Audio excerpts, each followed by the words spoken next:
स्वर कोकिला भारत रत्न लता मंगेशकर अब नहीं रही। यकीन करना देश के लिए मुश्किल, लेकिन इसी के साथ श्रद्धांजलि आज पूरा देश उन्हें दे रहा है, जिनके गानों को सुनकर पीढ़ियां दर पीढ़ियां भारत और भारत के हर अहम मोड़ पर जिनकी आवाज ने हिंदुस्तान की परिस्थितियों को अपनी आवाज दी। फिल्मी जगत में जिन्होंने अनेकों फिल्मों में ऐसे गाने गाए जो हमेशा के लिए अमिट हो चुके हैं। लता मंगेशकर, स्वर कोकिला, भारत रत्न, कोई भी पुरस्कार ऐसा, सम्मान ऐसा नहीं जो लता मंगेशकर जी के लिए नहीं दिया गया था। लता जी अब हमारे साथ नहीं रही, लेकिन चाहे वो देश के सेनानियों के लिए गाना हो, ए मेरे वतन के लोगों जरा आंख में भर लो पानी, चाहे वो मोहब्बत के अनेकों फसाने हो, लता मंगेशकर जी की आवाज हमेशा अमिट रही और अद्भुत, अद्वितीय रही। उनके गानों के जरिए हिंदुस्तान ने अपनी एक पहचान बनाई, क्योंकि हर कदम पर आजादी से लेकर उसके बाद जो परिस्थितियां देश में बनी, सब पर जो उनकी आवाज की मुहर लगती थी, उन गानों को नकल करने की कोशिश कईयों ने की। लेकिन जब आप लता मंगेशकर का वो मुस्कुराता हुआ चेहरा देखते हैं, प्रधानमंत्री नरेंद्र मोदी ने कहा है, मेरा दुख शब्दों से परे है, सबका ध्यान रखने वाली लता दीदी हमें छोड़कर चली गई। देश के लिए ये अपूर्णीय क्षति है। लता दीदी, यही नाम से उन्हें पूरे फिल्म इंडस्ट्री में पुकारा जाता था। स्वर कोकिला, भारत रत्न आदरणीय लता मंगेशकर जी का निधन अत्यंत दुखद और कला जगत की अपूर्णीय क्षति है। एक ऐसी क्षति जिसकी कभी भरपाई नहीं हो पाएगी, लेकिन हां, उनके गानों के जरिए, उस आवाज के जरिए वो हमेशा जिंदा रहेंगे। देश की शान, संगीत जगत की सिरमौर स्वर कोकिला, भारत रत्न लता मंगेशकर जी का निधन बहुत दुखद है। पुण्यात्मा को मेरी भावभीनी श्रद्धांजलि है। उनका जाना देश के लिए अपूर्णीय क्षति है। वे सभी संगीत साधकों के लिए सदैव प्रेरणा थी, संगीत साधकों के लिए प्रेरणा थी, हैं और रहेंगी। स्वर साम्राज्ञी लता दीदी का निधन संपूर्ण विश्व के कला जगत के लिए एक कभी पूर्ण ना होने सकने वाली क्षति है। ये पीयूष गोयल ट्वीट कर रहे हैं। तमाम नेता, मंत्री, विपक्ष के नेता सभी अपनी बातें कह रहे हैं और इसे अपूर्णीय क्षति बता रहे हैं। हर संगीत प्रेमी के हृदय में निवास करने वाली स्वर कोकिला, भारत रत्न लता मंगेशकर जी का निधन हृदय विदारक है।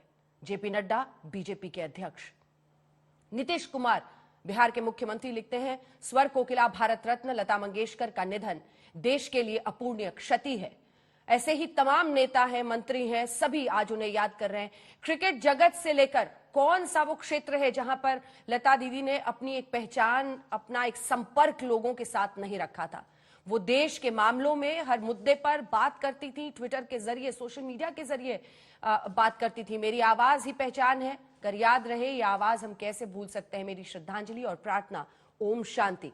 अक्षय कुमार, फिल्म जगत के स्टार। इसी के साथ मधुर भंडारकर लिखते हैं, बरसों से दीदी मेरे लिए मां की तरह थी, मेरे लिए ये व्यक्तिगत क्षति है।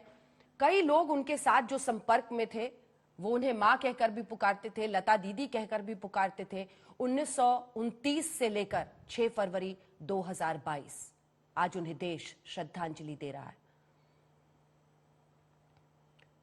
कुछ गीतों के जरिए हम उनको याद भी करेंगे, लेकिन हमारे साथ हमारे सहयोगी पारस इस वक्त जुड़ रहे हैं। पारस, एक तरफ हर कोई आज सहम कर इस क्षतिपूर्ण घड़ी में लता दीदी को याद कर रहा है, तो वहां पर लोगों के पहुंचने का तांता लग चुका होगा। क्या कुछ खबर वहां से आप देंगे पारस? बहुत दुखद घड़ी है, पूरे देश के लिए दुखद घड़ी है, पूरे फिल्म इंडस्ट्री के लिए बहुत दुखद घड़ी है। जैसे ही लोगों को इस बारे में पता लगा कि अब लता दीदी हमारे बीच में नहीं रही, जैसे आप दोहरा रही थी बार बार कि लता दीदी सबसे इतना ज़्यादा नज़दीक था उनका, सब इतना ज़्यादा क्लोज थे उनके कि लोग उनसे बहुत ज़्यादा मोहब्बत करते थे, बहुत ज़्यादा प्यार करते थे। ऐसे ही जैसे ही लोगों को पता लगा कि अब वो चमकता सितारा जिन्होंने बहुत सारे हिट गाने दिए हैं, बहुत सारे ऐसे गाने दिए हैं, ऐसी फिल्मों को बनाया है, जिस तरीके से बॉलीवुड में चलन रहा है कि गाने जो है बहुत महत्वपूर्ण हिस्सा जो है वो माने जाते थे। ऐसे में जब लता दीदी उन बॉलीवुड फिल्मों की आवाज बनी और उन गीतों से लोगों को लुभाया, तो लोगों ने उनको बहुत पसंद किया। जब वो नहीं रही, लोग शोक में हैं। मंत्रियों की बात करें, प्रधानमंत्री नरेंद्र मोदी की बात करें, उन्होंने अपना दुख व्यक्त किया है।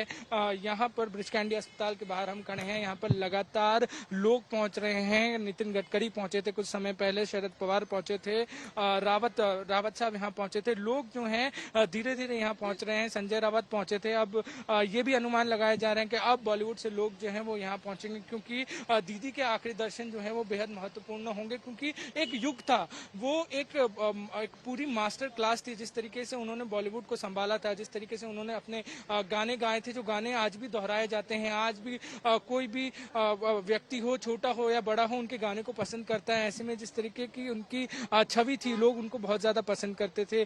कोई भी जगत हो, क्रिकेट जगत हो या फिर बॉलीवुड जगत हो, कोई भी ऐसी जगह नहीं है जहां पे उनको मान सम्मान से नहीं पुकारा जाता था या उनका मान सम्मान नहीं किया जाता था। एक ऐसा व्यक्तित्व जो आज हम सबको छोड़ के चला गया है। अब तैयारियां जो हैं वो अंदर शुरू की जाएगी, क्योंकि अब उनको नवाजा जाएगा, उनको आखिरी अंतिम दर्शन के लिए उनको ले जाया जाएगा। 12 से 3 का समय जो है वो निर्धारित किया गया है। उनके घर पे लेके जाया जाएगा, जहाँ पे वो रहती थी, पेडर रोड पे जो है उनका घर है। फिर उसके बाद उनको शिवाजी पार्क ले जाके राष्ट्रीय सम्मान के साथ उनको विदा कर दिया जाएगा और वो हम सबको छोड़ के चली जाएंगी। तो उसी के लिए अब यहाँ लोग जो हैं वो लगातार पहुंच रहे हैं।